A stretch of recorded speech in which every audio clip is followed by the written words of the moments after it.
30 अगस्त 2002 की रात गुजरात की हवा में कुछ अजीब था। कुछ ऐसा जो दिख नहीं रहा था, बस महसूस हो रहा था। देश पहले ही कई हमलों का दर्द झेल चुका था और खुफिया एजेंसियां लगातार अलर्ट पर थीं। उसी दौरान कुछ डेटा सामने आए, कुछ बिखरे हुए लेकिन खतरनाक, कुछ संदेहजनक फोन कॉल्स, कुछ संदेहजनक लोगों की हरकत और एक संकेत कि किसी धार्मिक स्थल को निशाना बनाया जा सकता है। ये जानकारी इंटेलिजेंस ब्यूरो और राज्य पुलिस तक पहुंची।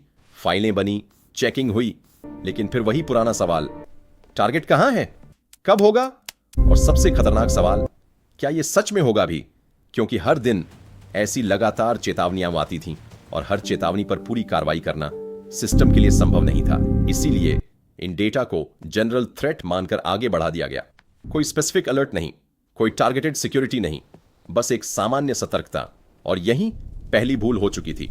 31 अगस्त 2002 गांधीनगर का अक्षरधाम टेंपल, एक भव्य जगह जहां उस दिन सैकड़ों लोग मौजूद थे।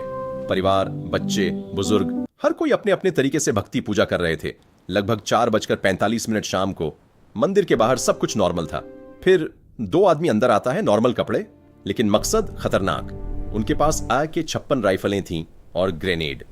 कुछ ही सेकंड में पहली गोली चलती है और फिर सब कुछ बदल जाता है। गोलियों की आवाज, चीखें, भागते हुए लोग और हर तरफ अफरा तफरी।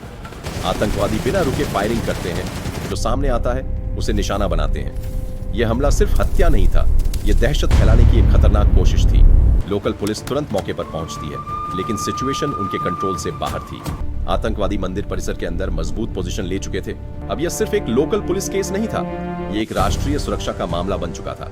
शाम होते होते दिल्ली में अलर्ट जारी होता है और फिर फैसला लिया जाता है, नेशनल सिक्योरिटी गार्ड को बुलाया जाएगा। NSG, देश की सबसे elite anti terrorist force. NSG commando तुरंत एयरक्राफ्ट से रात के अंधेरे में गांधीनगर पहुंचते हैं। अब शुरू होता है असली खेल, एक ऐसा ऑपरेशन जहां हर कदम मौत। कमांडो धीरे धीरे अंदर बढ़ते हैं, हर कमरे को क्लियर करते हुए। हर कोने में खतरा छिपा हो सकता था। टेररिस्ट भी तैयार थे। वे जानते थे कि अब उनका सामना आम पुलिस से नहीं, बल्कि सबसे खतरनाक इलीट फोर्स से है। कई घंटों तक गोलियों की आवाज, हर मिनट भारी था, हर सेकंड की कीमत थी।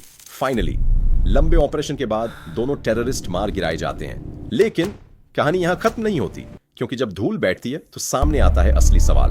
30 से ज्यादा लोग अपनी जान खो चुके थे, कई घायल थे और देश सदमे में था। जांच शुरू होती है, हर कॉल रिकॉर्ड, हर छोटा डेटा, हर फाइल फिर से खोली जाती है और धीरे धीरे एक पैटर्न सामने आता है। वो सारे छोटे छोटे संकेत जो पहले अलग अलग लग रहे थे, असल में एक ही डायरेक्शन में थे, एक बड़े हमले की तैयारी। लेकिन किसी ने उन्हें जोड़कर नहीं देखा, या देखा तो सीरियसली नहीं लिया, क्योंकि सिस्टम क्लियर थ्रेट चाहता था और खतरा छुपा था। और यहीं सबसे बड़ी गलती हुई। यह हमला सिर्फ 2 आतंकियों का काम नहीं था, ये कई छोटी छोटी चूकों का नतीजा था। एक मिस्ड कॉल, एक इग्नोर्ड रिपोर्ट, एक डिलेड डिसीजन और अंत में एक खतरनाक ट्रेजेडी। अक्षरधाम ने उस दिन सिर्फ खून नहीं देखा, उसने सिस्टम की कमजोरी भी देखी। जहां जानकारी थी लेकिन कार्रवाई नहीं, जहां संकेत थे लेकिन समझ नहीं। और यही सच्चाई सबसे ज्यादा डरावनी है, क्योंकि खतरे हमेशा अचानक नहीं आते। कभी कभी वे पहले से हमारे सामने होते हैं, बस हम उन्हें पहचान नहीं पाते। और जब पहचानते हैं तब तक बहुत देर हो चुकी होती है।